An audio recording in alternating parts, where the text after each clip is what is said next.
Bab 7. Rumah Kedai Warisan. Tahun 2025, Amirul berdiri di hadapan sebuah rumah kedai 2 tingkat di pinggir Sungai Buloh.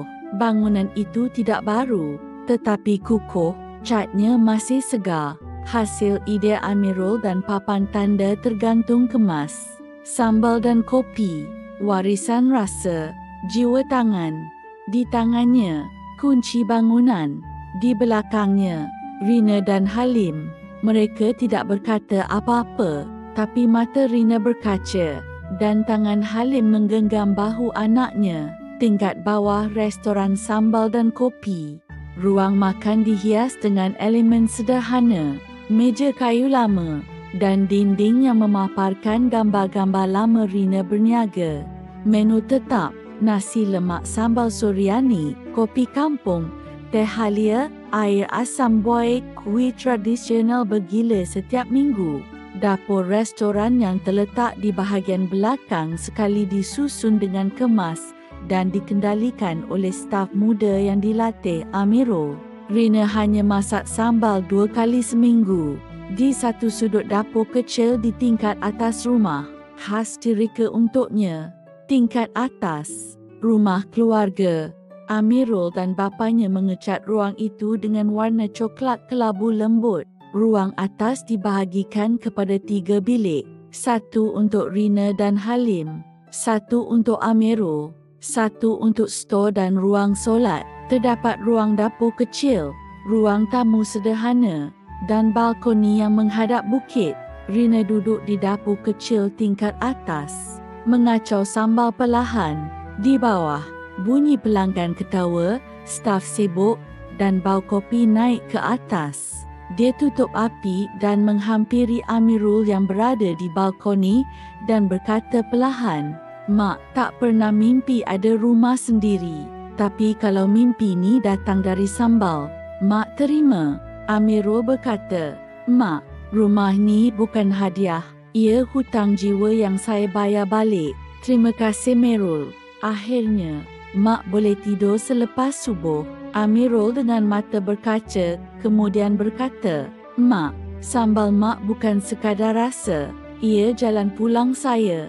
Malam itu, Amirul berdiri di hadapan cermin tandas hotel, membetulkan butang baju birunya. Majlis makan malam alumni Universiti sedang berlangsung di Dewan Utama Hotel Istana Kuala Lumpur dan Amirul antara tetamu jemputan yang hadir. Dia bukan datang sebagai tetamu kehormat, tetapi sebagai peniaga kecil yang ingin memperkenalkan pakej catering bajet dari restoran nasi lemaknya. Di sudut dewan, dia mengedarkan risalah sambil tersenyum. Ramai yang menyambut mesra, tetapi ada juga yang memandang sinis. Di tengah-tengah keramaian, seorang wanita muda menghampirinya. "Ainul Mardiah?" Amirul terkejut. Junior dari Fakulti Pemasaran, kini tampil anggun dan yakin. "Restoran abang yang viral tu ke?" Ainul tersenyum. "Saya selalu nampak di TikTok. Nasi lemak daun pisang, kan?" Sejak dari majlis makan malam alumni universiti itu, mereka semakin kerap berhubung, cinta dalam kesibukan. Amirul menguruskan restorannya dari pagi hingga malam, terutama hujung minggu yang sibuk dengan tempahan catering. Dia menyusun bekas nasi lemak, menyelir dapur, dan kadangkala menghantar sendiri ke pejabat pelanggan. Ainul pula bekerja waktu pejabat dan bercuti hujung minggu. Namun, waktu cuti itu bukan sepenuhnya lapang. Kadangkala, dia perlu menghadiri majlis keluarga atau tugasan luar.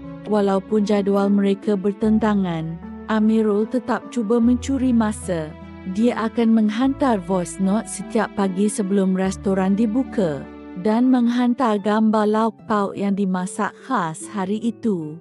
Setiap malam, mereka berbalas WhatsApp bercerita tentang pelanggan, tentang mimpi, tentang harapan. Kadangkala, Amirul akan menghantar makanan ke ofis Ainul sebagai kejutan dengan nota kecil bertulis, "Untuk hati yang saya rindu." Pada hujung minggu, Jika ada masa lapang selama 1 hingga 2 jam, Amirul akan ajak Ainul ke tempat-tempat ringkas tapi bermakna seperti minum teh tarik di warung lama yang pernah mereka singgah bersama, berjalan di pasar pagi, berbual tentang lauk dan masa depan, beriadah bersama di taman rekreasi dan berbincang tentang impian keluarga. Babak lamaran, tempat kenangan indah tapi tidak mahal. Amirul memilih untuk melamar Ainul di tempat yang menyimpan kenangan awal mereka, tempat yang sederhana tetapi penuh makna. Malam itu, restoran Amirul ditutup awal. Dia menghias satu sudut dengan lilin kecil dan satu meja 2 kerusi. Lagu lembut dimainkan dari radio lama. Ainul tiba, terkejut melihat suasana. Amirul berdiri dengan senyuman, memegang sebentuk cincin sederhana. Ainul, tempat ini menyatukan kita.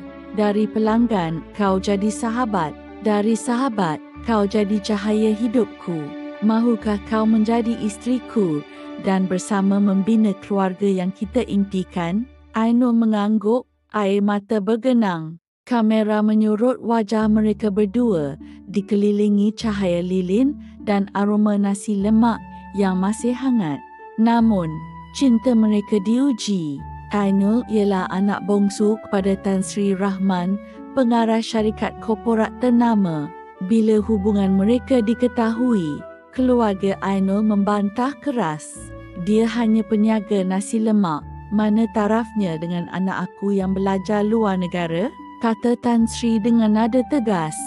Ainul cuba mempertahankan Amirul, namun tekanan daripada keluarganya membuatkan dia terpaksa menjauh. Amirul tidak memaksa. Walaupun hatinya terluka, dia memilih untuk kembali fokus kepada restorannya. Dalam kesunyian dan kecewa, Amirul tetap tabah. Ibu bapanya, yang sejak awal merestui niat murninya, sentiasa berada di sisi memberikan sokongan padu. Mereka menjadi penting agar Amirul tidak patah hati secara kronik. Takdir yang berubah. Langit kelabu pagi itu. Jalan kucing sibuk seperti biasa. Bunyi hon bersahutan. Deretan kenderaan bergerak laju. Kamera menyorot lori kecil berwarna biru muda milik Amirul. Syarat dengan set catering nasi lemak. Amirul memandu dengan tenang, matanya sesekali memandang jam di dashboard. Di hadapan, sebuah kereta mewah jenis Mercedes yang dipandu oleh pemandu Tan Sri Rahman hilang kawalan.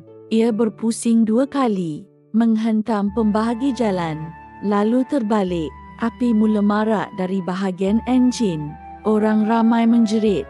Bunyi kaca pecah dan logam bergesel mengisi udara. Amirul terkejut, segera memberhentikan lorinya di tepi jalan. Dia berlari ke arah kereta yang terbakar. Wajahnya kelihatan tegas, cemas, tetapi berani. Dengan bantuan bomba dan polis yang tiba beberapa minit kemudian, Amirul berjaya membuka pintu kereta yang sudah hangus separuh. Dia menarik keluar tubuh Tan Sri yang tidak sedarkan diri. Bajunya koyak, wajahnya berjelaga. Ketika semua ahli keluarga Tan Sri tidak dapat dihubungi, seorang peniaga kecil tampil sebagai penyelamat. Amirul duduk di dalam ambulans, memegang tangan Tan Sri yang cedera parah.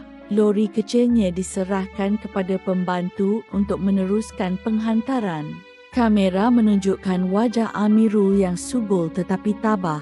Di wad kecemasan, Amirul menguruskan kemasukan Tan Sri. Dia menghubungi Ainul dari telefon awam di kaunter hospital.